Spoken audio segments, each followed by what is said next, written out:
Bapak Ibu seluruh jemaat yang saya kasihi dalam nama Tuhan, sebelum mendengar firman, kita mau memuji Tuhan ya.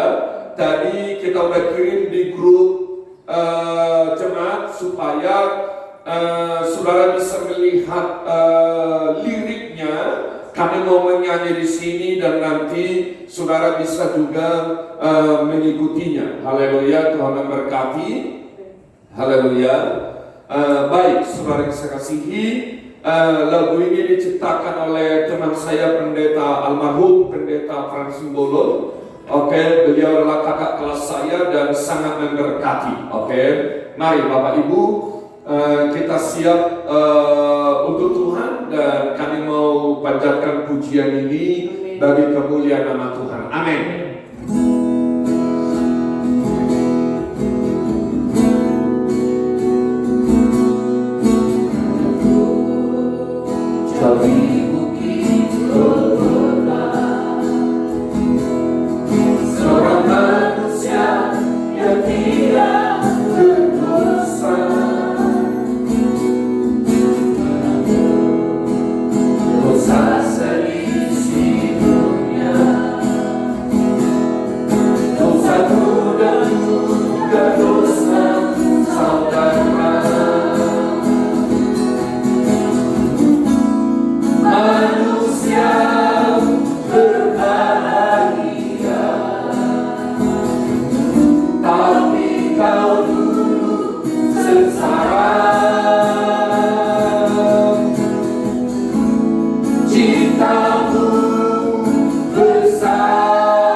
Berbahagia,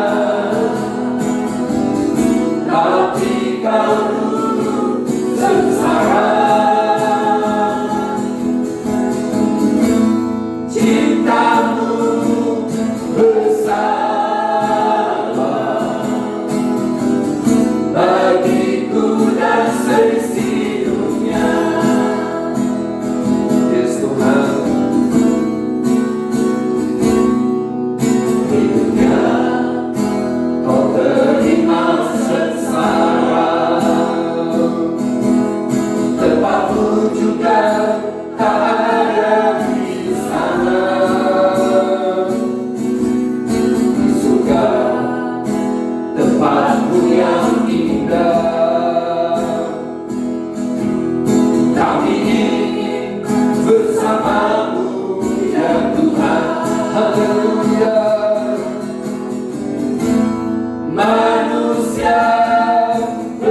tapi kau dulu sengsara.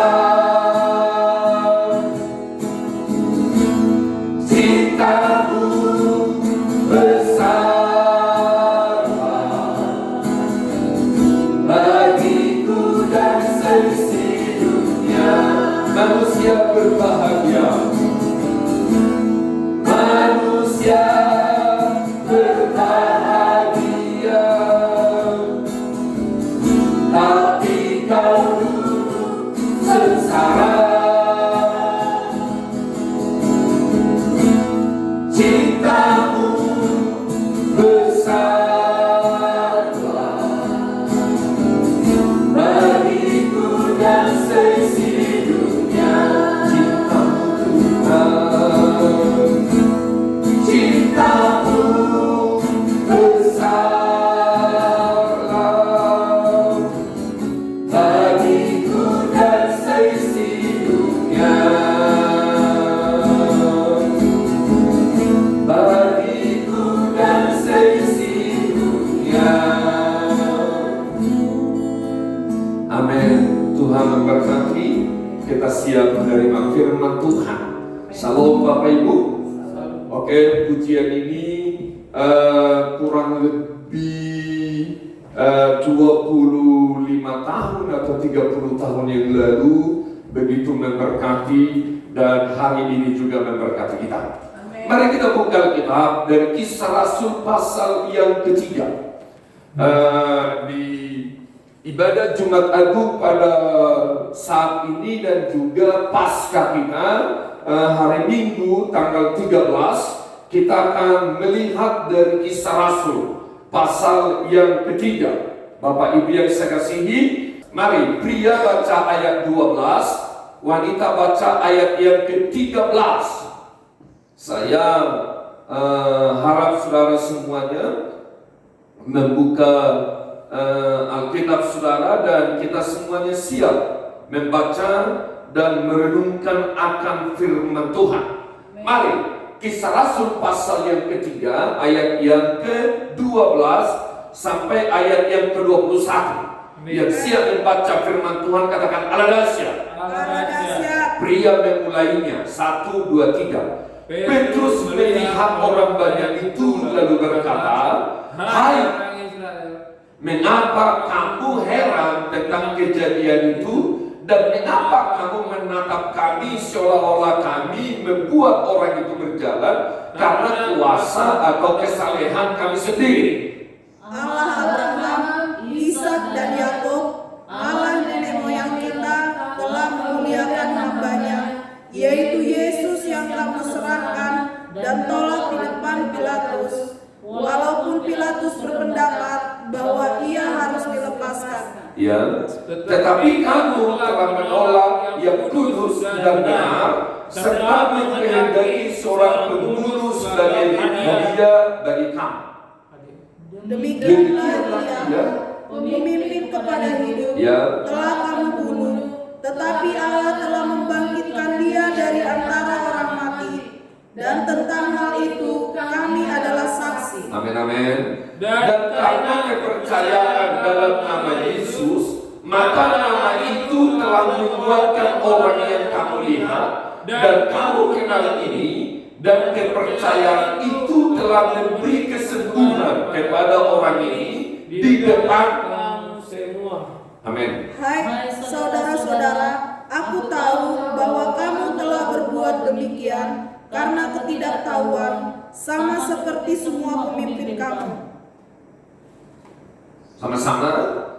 Tetapi dengan jalan demikian Allah telah menggenapi apa yang telah difirmankannya dahulu dengan perantaraan nabi-nabinya, yaitu bahwa Mesias yang diutusnya harus menderita. Karena itu sadarlah dan bertobatlah supaya dosamu dihapuskan. Amin.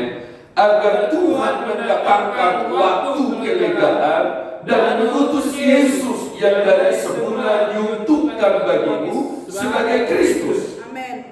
Kristus itu harus tinggal di sorga sampai waktu pemulihan segala sesuatu, seperti yang difirmankan Allah dengan perantaraan nabi-nabinya yang kudus di zaman dahulu. Amin. Salam Bapak Ibu. Yang berbahagialah mereka yang membacakan dan merenungkan akan firman Allah. Oke, bacaan kita ini Bapak Ibu adalah khotbahnya Petrus tatkala dia berada di Serambi Salomo ketika dia baru menyembuhkan seorang yang lumpuh sejak lahirnya, sudah berusia 48 tahun. Bapak Ibu disembuhkan. Petrus berkata, emas dan perak tidak ada padaku, tetapi apa yang ada padaku kuberikan kepadamu. Dalam nama Yesus Kristus orang Nazaret itu bangkit dan berjalanlah. Amen. Ketika Petrus mengatakan kepada lumpuh meminta-minta itu, tiba-tiba dia berdiri dan dia berjalan melompat-lompat memuji Tuhan. Orang begitu heran, orang begitu termangu-mangu melihat kejadian itu. Maka Petrus menyampaikan selanjutnya di ayat yang kita baca ini, Bapak Ibu yang saya kasihi, di mana Petrus mengatakan bahwa itu semuanya terjadi oleh karena ada seseorang. Bapak Ibu, saya ulang, semuanya itu terjadi bukan oleh karena kesalehan, kehebatan manusia, tetapi itu adalah karena Yesus. Amin. Yesus yang mati. Amin. Boleh kita katakan Yesus yang mati. Yesus yang mati. Jadi Petrus berkhotbah tentang Yesus. Amin. Saya juga mau menyampaikan firman tentang nama Yesus. Amin. Bapak Ibu yang saya kasihi, kurang lebih 1 bulan lalu saya berada di satu ibadah. Dan tatkala 1 bulan yang lalu, saya ulang, tatkala dalam ibadah itu, maka saya agak sedih juga. Hari ini pun saya, Bapak Ibu, sedih juga membaca media sosial kita, Facebook kita, dan lain. Kita lebih banyak menulis virus yang ada hari ini daripada nama Yesus. Saya ingin kita lebih banyak sebut nama Yesus. Amin. Di khotbah saya, di doa-doa, saya sangat jarang mengatakan menyebut corona, Bapak Ibu yang saya kasihi. Sekalipun di ibadah ini, nanti dalam satu deklarasi firman, kita menyebutnya karena kita percaya bahwa Tuhan ada memberi kuasa bagi kita. Amin. Namun kembali di dalam bacaan kita ini, Bapak Ibu yang saya kasihi, dalam Jumat ini, Yesus disalib. Salib adalah hal yang sangat menakutkan bagi seorang hukuman di sepanjang sejarah dunia. Seseorang lebih senang mati dihukum di pancung atau hukum seumur hidup dan lain-lain daripada mati disalib. Karena mati disalib bukan soal hanya kematiannya, melainkan proses penyalibannya justru memperlambat kematian yang penuh penderitaan dan kehinaan. Karena itu orang begitu takut disalib. Orang Roma, saudara yang selamat Tuhan, melihat kematian disalib adalah kematian yang sangat memalukan dan mengerikan. Karena itu Roma tidak mau menghukum warganya untuk mati disalib. Yesus kalau pernah ditanya apakah dia orang Roma, kalau saudara yang selamat Tuhan, dia mengatakan dia orang Roma, maka hukuman mati tidak diberikan, hukuman salib tidak diberikan. Nah, Bapak Ibu yang saya kasihi, jadi orang Roma tidak pernah menghukum rakyatnya dengan mati disalib. Hukuman salib biasanya dilakukan kepada seorang budak, saya ulang, seorang budak yang membunuh majikannya, atau tentara musuh yang kalah perang, pemberontak politik, bahkan juga orang Kristen pada saat itu, saudaraku, oleh karena dianggap pemberontak politik. Yesus dianggap pemberontak politik. Bapak Ibu yang saya kasihi, maka dia disalib. Salib yang mengerikan dianggap kematian yang paling mengerikan. Karena kematian disalib itu terkutuk. Di dalam Galatia dikatakan, Bapak Ibu yang saya kasih, Galatia 3 ayat 3 dikatakan, terkutuklah orang yang digantung pada kayu salib. Saya ulang, terkutuklah orang yang mati digantung pada kayu salib. Jadi Yesus mati di kayu salib itu adalah kematian terkutuk. Saya membaca salah satu Bapak Ibu yang saya kasihi, tulisan tentang mati di salib itu, maka keluarganya pun menganggap dia bukan lagi saudara. Karena itu memalukan sekali. Itulah kejahatan yang luar biasa. Dan Yesus, Bapak Ibu yang saya kasih, mati di salib. Dia terkutuk. Saya ajak saudara semua mengatakan, Yesus mati di salib. Yesus mati di salib. Dia terkutuk. Dia terkutuk. Dan terkutuk ganti kita. Terkutuk ganti kita. Kematian terkutuk itu yang paling ditakutkan adalah proses penyaliban. Melalui satu proses penderitaan yang panjang. Dia harus berjalan di jalan Via Dolorosa. Semua orang bisa melakukan apapun kepada dia tatkala berada di sana. Tetapi Bapak Ibu yang saya kasih, saya mau katakan, bahwa salib itu adalah kebodohan. Salib itu adalah memalukan. Salib itu adalah terkutuk, Bapak Ibu. Tetapi saudara tahu bahwa salib itu ada kuasa. Amin. Tatkala Yesus disalib, saya ulang, ada kuasa. Amin. Saya sampaikan khotbah kita hari ini, kuasa salib. Amin. The power of the cross. Amin. Shalom. The power of the cross. Yes. Kuasa salib. Amin. Mari kita ngomong sama-sama, kuasa salib. Kuasa salib. Amin. Amin.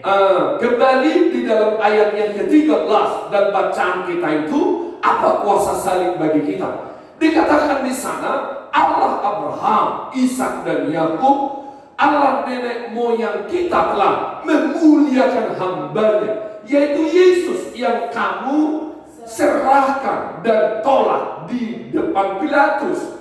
Walaupun Pilatus berpendapat bahwa ia harus dilepaskan, tetapi kamu telah menolak yang kudus dan benar. Bapak Ibu yang saya kasihi, kembali dalam khotbah ini, salib itu saudaraku yang saya kasihi adalah penolakan. Boleh kita mengatakan salib adalah penolakan. Salib adalah penolakan. Yesus disalib itu dia ditolak, Bapak itu. Salib adalah penolakan. Artinya orang yang mati di salib itu, dia saudara kasih selamat Tuhan adalah orang yang ditolak dan tertolak.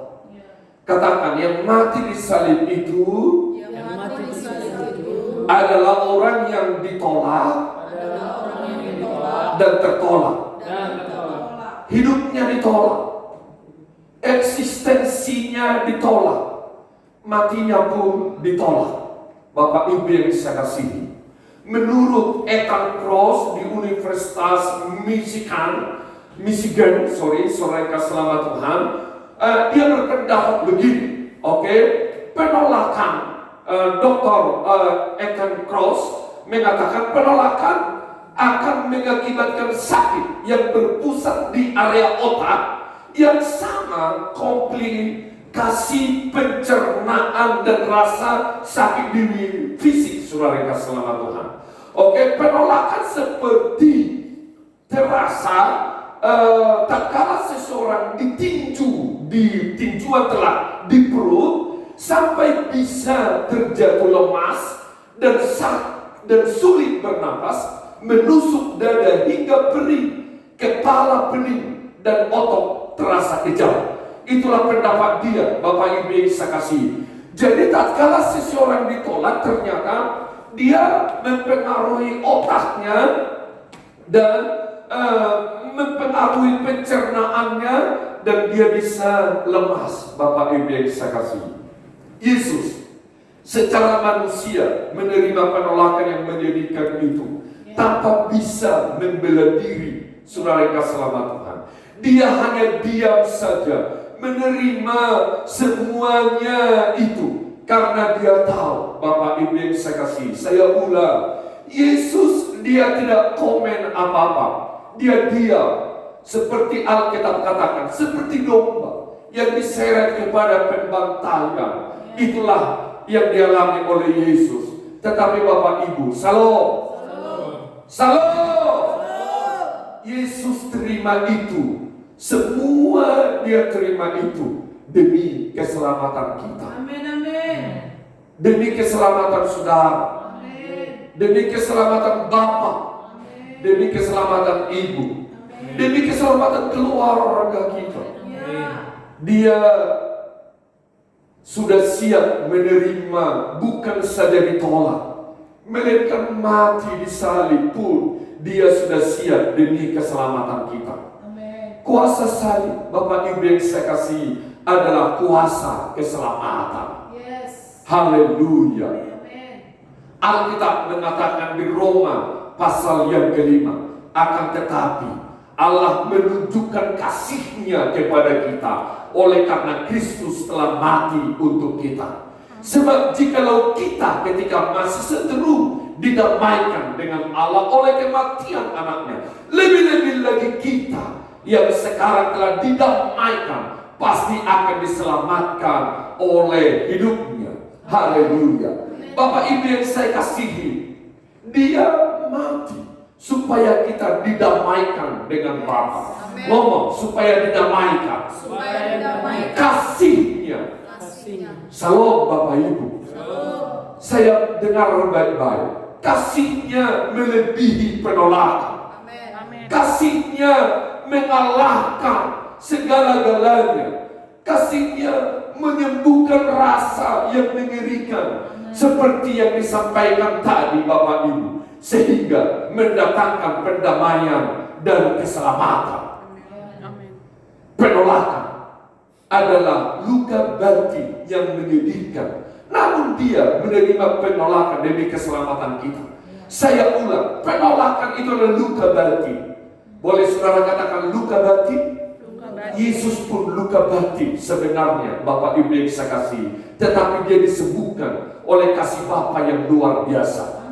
Tatkala dia disalib, Bapak Ibu yang saya kasihi, dia menerima penolakan itu, tetapi dia disembuhkan oleh kasih Bapa.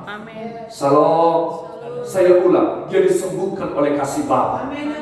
Dari mana buktinya? Waktu dia disalib, maka dia berdoa, Bapa, ampunilah mereka, karena mereka tidak tahu apa yang mereka perbuat. Shalom Bapak Ibu. Dia ditolak agar dunia, agar saudara dan saya, Bapak Ibu yang saya kasihi, menerima kasih Bapa, keselamatan kekal selama-lamanya. Kuasa salib adalah supaya kita, saya ulang, kuasa salib adalah supaya kita diterima oleh Bapa di surga. Haleluya. Ayat yang ke-18, tetapi dengan jalan demikian Allah telah menggenapi apa yang telah difirmankannya dahulu dengan perantaraan nabi-nabinya, yaitu bahwa Mesias yang diutusnya harus menderita. Saya ulang, yaitu bahwa Mesias yang diutusnya harus menderita. Salib adalah penderitaan. Boleh kita ngomong sama-sama, salib adalah penderitaan. Salib adalah penderitaan. Ini bukan penderitaan biasa. Bapak Ibu yang saya kasihi, seorang sahabat saya, dia kena COVID-19. Saya begitu kaget. Dan apa yang terjadi, kita berdoa. Saya semua berdoa. Bapak Ibu yang saya kasihi, 8 hari, puji Tuhan, begitu luar biasa. 8 hari dia di rumah sakit dan dia keluar. Begitu dia keluar, Bapak Ibu yang saya kasihi, saya tahu, maka saya hubungi dia. Dia ngomong kata-kata, itu adalah penyakit yang sangat menyiksa, luar biasa. Tetapi saya mau katakan, Yesus menderita di salib. Menurut saya, penderitaan itu tidak bisa dibayangkan. Penderitaan Yesus merobek batin, melukai tubuh, dan Yesus menerimanya. Alkitab katakan tidak ada lagi rupa manusia, karena semua itu babak belur. Saudara masih mengingat film The Passion of the Christ. Maka itulah Bapak Ibu yang saya kasih film yang paling mendekati. Alkitab, saya ulang, mengatakan tidak lagi kelihatan wajah manusia karena sedemikian rupa. Oke, Bapak Ibu, penderitaan Yesus akan menjadi jalan kemenangan bagi kita. Amin. Salam. Katakan, penderitaan Yesus menjadi jalan kemenangan bagi kita. Menjadi jalan kemenangan bagi kita. Bapak Ibu yang saya kasih, yang mengerti penderitaan Yesus bukan kehinaan. Penderitaan dia disalib bukan hal yang memalukan, melainkan penderitaan yang memberi hidup kekekalan. Saya ulang, penderitaannya memberikan kita sukacita, memberikan kita damai sejahtera. Maka dia mengatakan kepada kita, aku akan pergi kepada Bapa, tapi ku tinggalkan damai sejahtera untuk kamu, bukan seperti yang dunia berikan. Haleluya. Haleluya. Damai sejahtera yang Tuhan berikan kepada kita bukan damai sejahtera seperti yang dunia berikan, tetapi damai sejahtera yang melebihi dari dunia. Paulus mengatakan, Bapak Ibu yang saya kasih, oke, ini adalah ungkapan seseorang yang mengerti penderitaan Kristus. Katakan, ungkapan yang mengerti penderitaan Kristus. Ungkapan yang mengerti penderitaan Kristus. Semua ngomong, ayo suaranya keluar yang di rumah. 1, 2, 3. Ungkapan yang mengerti penderitaan Kristus. Filipi 3 ayat yang ke-10. Di sana dikatakan, yang kukehendaki ialah mengenal Dia dan kuasa kebangkitannya dan persekutuan dalam penderitaannya, di mana aku menjadi serupa dengan Dia dalam kematiannya. Paulus, Bapak Ibu mengatakan yang kukehendaki, yang kurindukan.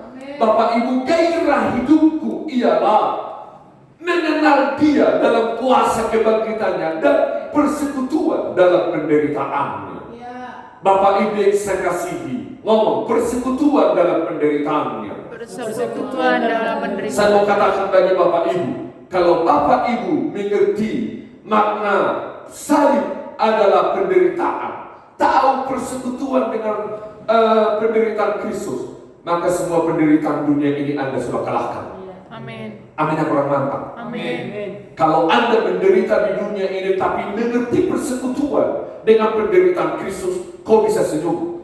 Amin. Amin. Kau bisa sukacita. Amin. Penderitaan model apapun di rumahmu, penderitaan model apapun yang kau alami, mungkin ada di antaramu seperti kisah kita yang kita tahu dalam sejarah gereja, dalam penginjilan.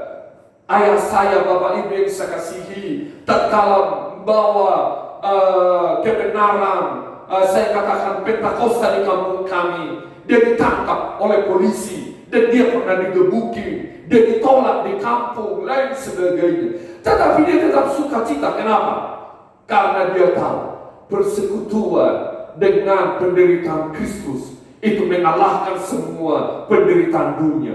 Amin. Akhirnya Paulus mengatakan, sebab itu kami tidak tawar hati, tetapi meskipun manusia lahirnya kami semakin merosot, namun manusia batinnya kami dibaharui dari sehari ke sehari. Sebab ayat yang ke-17, 2 Korintus 4 ayat 17, sebab penderitaan ringan yang sekarang ini mengerjakan bagi kami kemuliaan kekal yang melebihi segala-galanya, jauh lebih besar dari penderitaan kami. Amin. Salam Bapak Ibu, Shalom. dengar baik-baik. Yang mengalami persekutuan dengan penderitaan Kristus, saya ulang, sebuah penderitaan dunia ini itu penderitaan ringan. Tepuk pundak temanmu atau ngomong sama dia, bilang penderitaan ringan. Penderitaan ringan. Suara belum kedengaran. 1, 2, 3. Ringan. Amin. Jadi karena kemuliaan Tuhan lebih besar daripada penderitaan yang kita alami. Haleluya. Salam Bapak Ibu. Alamilah dan rasakanlah hidup dalam persekutuan dengan penderitaan Kristus, maka kita akan mengalami kuasa salib, adalah kuasa yang mengalahkan segala penderitaan. Amin. Saya ingin kita ngomong ini dengan suara yang keras. Alamilah, 1, 2, 3. Alamilah dan rasakanlah hidup dalam persekutuan dengan penderitaannya. Ulang. Alamilah dan rasakanlah hidup dalam persekutuan dengan penderitaan Kristus, maka kita akan mengalami kuasa salib. Ayo, ulang. 1, 2, 3. Maka kita akan mengalami kuasa salib adalah kuasa yang mengalahkan segala penderitaan. Ayo, ngomong lagi sama-sama. Maka 1, 2, 3. Maka kita akan mengalami kuasa salib adalah kuasa yang mengalahkan segala penderitaan. Apa penderitaanmu hari ini? Saudara yang mendengarkan khotbah ini, apakah saudara sakit? Saya berharap ada kekasih hari ini di rumah sakit. Saya kirim kepada beberapa teman jadwal khotbah saya hari ini. Saya mau katakan kepadamu, dengar baik-baik. Pasti kau sakit, pasti menyedihkan kau hari ini. Barangkali berada di ruang isolasi, tetapi dengarkanlah akan firman Tuhan. Hidup dalam persekutuan dengan penderitaan Kristus akan mengalahkan segala penderitaan dunia. Di khotbah ini saya tidak punya kesempatan menyampaikan bagi saudara bagaimana saya mengalami juga pelayanan-pelayanan yang secara manusia mengalami penderitaan. Tetapi Bapak Ibu yang saya kasih, persekutuan dengan penderitaan Kristus memberikan kita kemenangan, melebihi segala-galanya, melayani, memberikan kita sukacita. Barangkali saudara tidak punya apa-apa, kau anak Tuhan, kau melayani Tuhan, kau akan tetap bersyukur. Saya akan baca ayat yang ke-19 dan ayat yang ke-20 firman Tuhan. Karena itu sadarlah dan bertobatlah supaya dosamu dihapuskan, agar Tuhan mendatangkan waktu kelegaan dan mengutus Yesus yang dari semula diutuhkan sebagai Kristus. Ayat ini sadar. Eli, saya ulang, sadar. Kau sadar akan keadaanmu, bertobat akan dosa.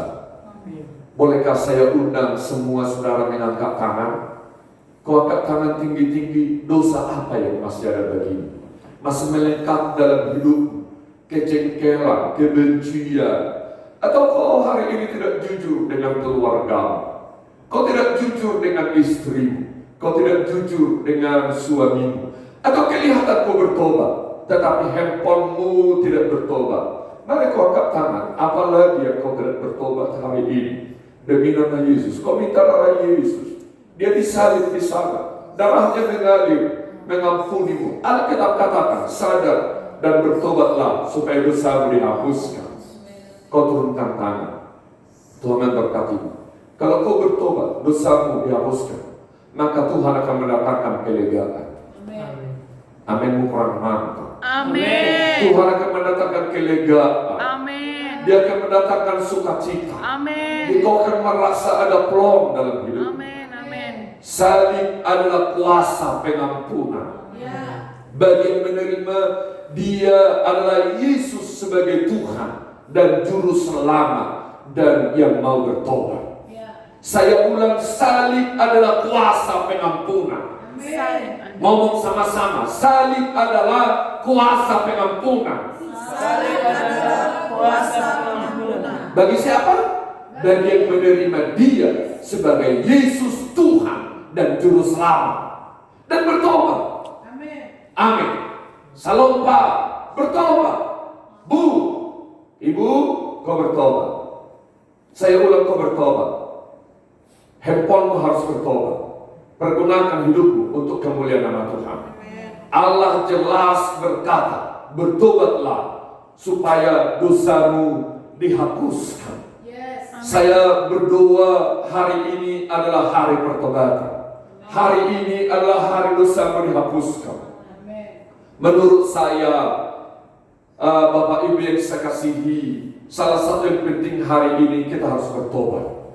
Bertobat meninggalkan dosa dan mengubah perilaku menjadi perilaku yang sesuai dengan firman Tuhan. Saya tidak mau menakut-nakuti saudara, tetapi dengar baik-baik. Saya percaya orang yang hari ini sungguh-sungguh bagi Tuhan adalah orang-orang yang dilindungi oleh Tuhan. Salib yang begitu menakutkan dan para serdadu menganggap kemenangan. Ternyata salib adalah kemenangan kita. Serdadu Roma menganggap, orang Farisi, ahli agama menganggap mereka menang. Iblis merasa mereka menang. Dan itu saya akan khotbah minggu besok bagi saudara. Ternyata salib adalah kuasa yang memberi kemenangan. Salib adalah penolakan. Tetapi kita, salib membuka surga supaya kita diterima. Salib adalah penderitaan. Ternyata tatkala kita bersekutu dengan penderitaan Kristus, maka penderitaan dunia kita kalahkan. Haleluya. Begitu hebat, begitu luar biasa. Salib, Bapak Ibu yang saya kasihi, adalah kemenangan. Karena dengan salib, saya ulang, dengan salib dosamu diampuni. Saya ulang, dosamu diampuni. Alkitab katakan jangan berbuat dosa lagi. Sebenarnya kitalah yang layak disalib, tetapi Dia menggantikan kita mati di salib agar kita diampuni dan diberi hidup kekal selama-lamanya. Salib dan kematiannya agar kita diampuni dan hidup kekal selama-lamanya. Saya ulang, kuasa salib adalah supaya surga terbuka bagi kita. Kuasa salib adalah penderitaan dunia kau kalahkan. Kuasa salib adalah dosa dunia kau kalahkan. Yang berbahagialah mereka yang mendengar dan merenungkan akan firman Allah. Amin. Saya ingin bersama saudara kita deklarasi firman. Haleluya. Deklarasi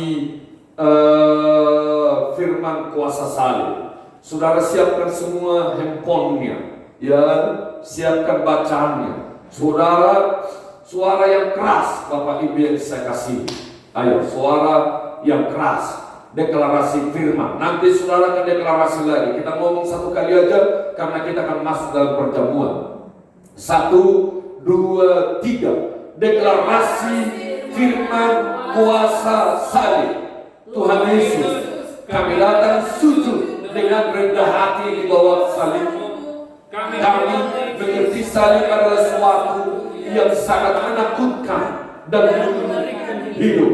Salib sengsara dan penderitaan yang sangat menyakitkan, dan Yesus mengalaminya karena saya, karena kami, dan karena seisi dunia ini. Tuhan, ajarlah kami mengerti. Justru ketika kami mengalami persekutuan dengan salib-Mu, kami mengalahkan penderitaan, menerima pengampunan dosa dan persekutuan dengan kehidupan Kristus. Tuhan, kami menerima kasih atas salib-Mu, karena dengan salib kami diampuni, disembuhkan, dipulihkan. Karena itu, ampunilah juga bangsa kami, sembuhkan, pulihkan Tuhan bangsa kami. Biarlah Yesus dimuliakan dan berkat-Mu atas bangsa kami. Amin. Salam Bapak Ibu. Saya ajak saudara semua berdiri. Biarpun saudara di rumah masing-masing, saya ajak semua berdiri. Kita akan menerima perjamuan kudus pada saat siang